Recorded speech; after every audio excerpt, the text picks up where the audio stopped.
Yes, my dad, he wanted to live the really Islamic life. My dad came first, and then he called me.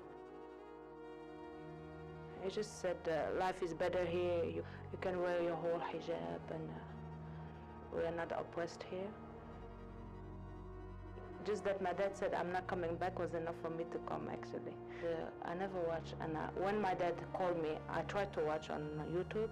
I looked up like how is life in ISIS. There wasn't really anything on YouTube. And he convinced me to come, so I came.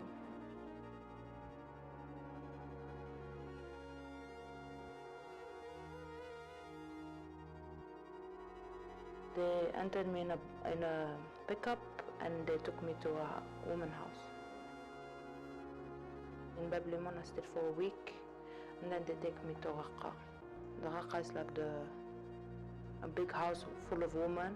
I told them I have my dad here, and they went up, looked up for him, and they brought him.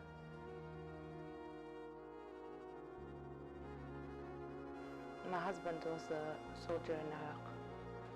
When we got married, he went 3 times,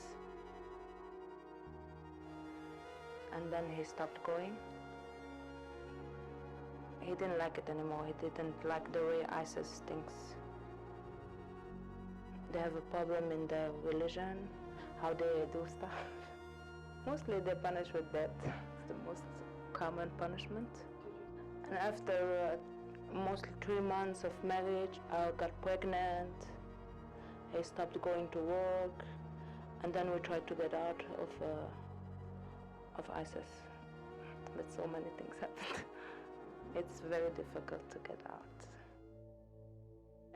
We're gonna cross the border. We went to the last point of last town. The problem is we're a lot, and Free Syrian Army was advancing, and everybody was evacuating from that little town.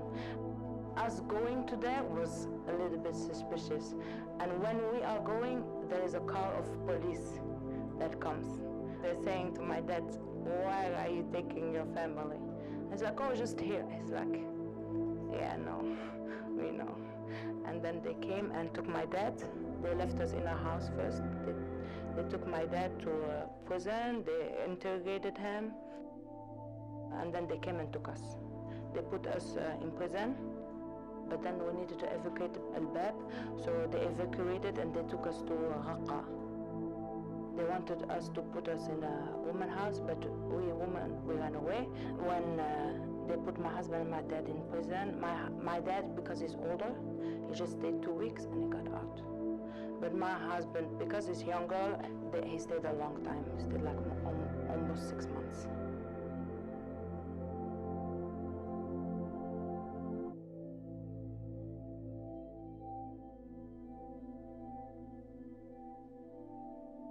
So my dad was like, yeah, no, I'm not staying here, let's go.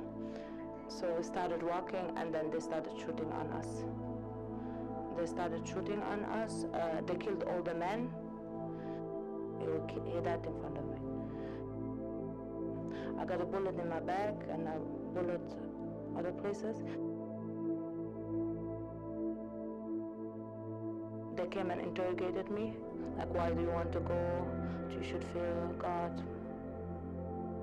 And I just said, yeah, a big mistake, just playing the game with them. And then I got out. They put me in a woman's house until my husband got out of prison. 2 months we stayed, and we got out.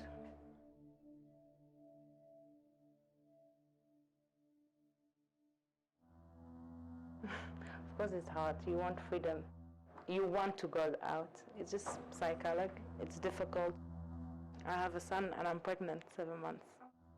But being in prison with your kid is worse, I think, than being in prison alone. Because you see him suffer. He's 1 year and a half, so he doesn't really understand. So he thinks it's fun. He goes out. He sits in front of the tent, takes stones and starts throwing on everyone. So it's all fun. But for me, really, just see him like this. He almost needs to go to school. Normally he needs to play with stuff.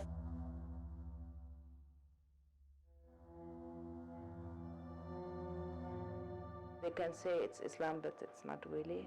No, they're bad Muslims. They're not Muslims. Don't even call them Muslims, please. That just gives a bad name to Muslims. When you go to Syria, they hate us. Yeah, they hate them. They hate ISIS. I heard about slaves.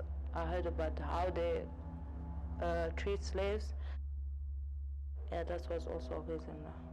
That's why I'm saying they're wrong. Because how they treat slaves was not on the Islamic way of treating slaves.